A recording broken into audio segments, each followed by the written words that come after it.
Good morning, everybody. Welcome to Authenticity, or coffee if you're me, with Jera. This is a nearly daily, live stream that I do in the mornings where we talk about authenticity, ideas, skills, and how we live in the world in an authentic way. If you're just starting, sorry, I feel a little scattered this morning. Owning that. If you're joining us for the first time, feel free to comment as we go. I really want this to be a conversation. And if you're watching this later on YouTube or Facebook, feel free to add your ideas down in the comments. You know, authenticity is not really much of anything if it's held in a static bubble. So I want this to be something we can talk about and chew on and go back and forth on as we go. Yeah, I don't want to sit here and just jammer at you. Okay, so today I am choosing to talk about community. So oftentimes when we think about authenticity, we think about, and we talk about a lot here, how we clear space, how we make space so that the noise around us, the toxic noise, the noise that we're used to in our society, calms down enough that we can actually listen to ourselves. And what I would say is that that's true. Getting all the things that don't serve us out of the way, getting that like toxic noise down is really important. But I think something that we oftentimes miss in that dynamic is the fact that we can't exist in static bubbles. Do you hear the coughing? That's my daughter. She's not feeling well today. We can't exist in static bubbles. We're social people. We're social creatures. And in my experience, the greatest amount of learning and growth that I've done is in the presence of community.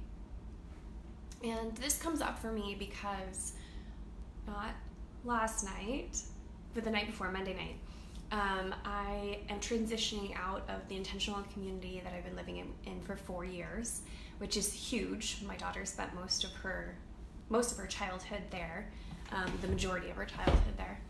And so transitioning out is big. It's really big because the intentional community I lived in we went from like 25 to like 60 people, just depending on time of year and what was going on. And when you live that close together, when you're co-creating something that personal, like 90 acres of growing food and growing people and learning and loving and being together, it forges a really incredible bond. And Monday night we went out to have a farewell appreciation dinner for my daughter and I, where the community, all that felt called, gathered to have dinner with us and reflect to us some memories, the things they've learned about us, the things that fed them about us, just the things that we've shared over the years. And it was beautiful. It was about 12 to 15 people, I think, aside from my daughter and I, throughout the night. And the reflections were just beautiful. I mean, my daughter has been a core person on the land for as long as she's been there. She's usually the first person people see because she likes to give tours of the land and tell people what's up. And she was actually the very first child member to ever be inducted into the group. And a member is somebody who's been there a year or more and has really like rooted into the community. So it was magnificent. It's something that, aside from like certain church groups or like religious rituals, that people just don't experience this togetherness and this divine reflection and being able to be in a fishbowl of love. I can't describe it. The closest I can think of is when I was a child and I was in church, and that feeling of like beauty and magic and bigness and aliveness that I felt thinking about my idea of what God was at the time. That it feels similarly to that. Not that intentional community is religiously based. It's, at least the one I was in is not at all. Not a cult. It's just that feeling of connection with others, with the divinity, with the greatness of humanity, the greatest things about humanity. And so what I would say is I would really implore all folks who are on this journey and trying to get all the toxic crap out and make space for themselves, is as you do that, think about how intentionally to bring in support for yourself. And this may just be like one thing at a time, just like one person that you know, oh, I feel myself, I feel relaxed, I feel loved, I feel seen when I'm with this person. There's not a bunch of toxic crap I have to respond to or feel the need to respond to. It's adding those people in one at a time, and as you do that, your like energy and their energy aligns in such a way that it's sort of magnetic, and you'll pull in more and more and more support over time. And the magic of having a community that sees you, that loves you, that is willing to watch you show your ass over and over and over again and love you anyway, and to watch you grow and love you through watching you grow. That was one of the biggest things from Monday night and from just my life and community period, is having a group of people who are so happy to see me live my truth and love myself and grow.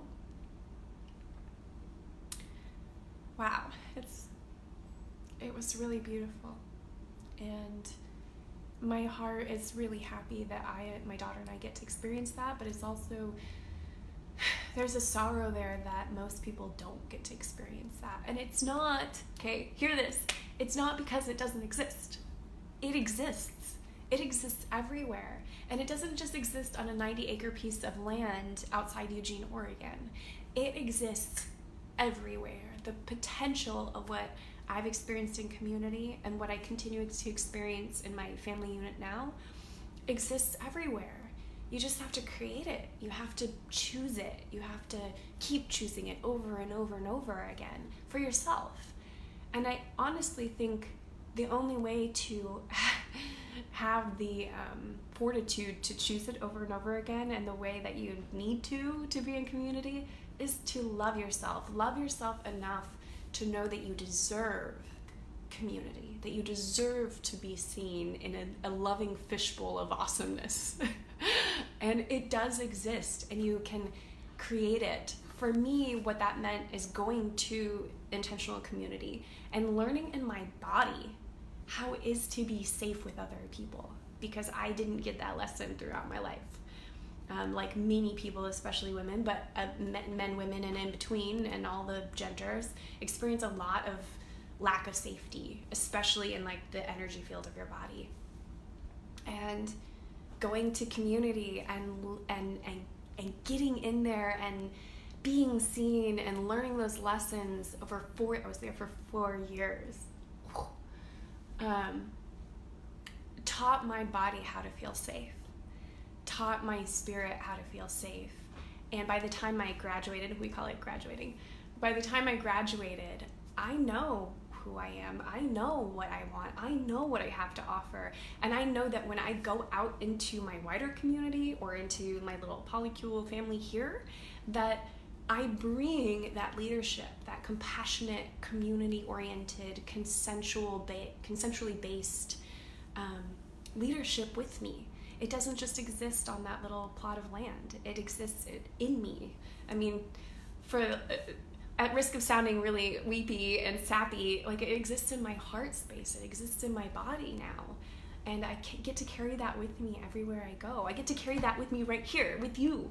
Like, this is community. This is what I want and what I think we all deserve in our journey of self-love and self-discovery and authenticity. So I hope that as you're discovering your own authentic self and having to weed out all the toxic, that you don't think you have to do that alone. It's actually going to speed up your learning and your loving and your growth to find trustworthy, healthy, compassionate people to do that with. So This is a really, really deep topic. It's not anything that we can actually get completed in 10 minutes. So I'd be super happy to do another stream about it, maybe a little bit longer. Or if you want to talk about community and how to do that and how that works and what my experience has been, feel free to reach out to me. I would really love to have those talks, or, comment down below. Tonight, we're ending, just why? Tonight in Eugene at East Blair Housing Co-op, I will be hosting an NVC discussion group. This is our second one, and we have a lot of people really interested in going again, which is so cool. There's a $5 suggested donation as I do actively facilitate the group. It's not a workshop where I'm going to sit up at the front of the room and talk at you and tell you all about MVC. It's more of a discussion between people and some practice.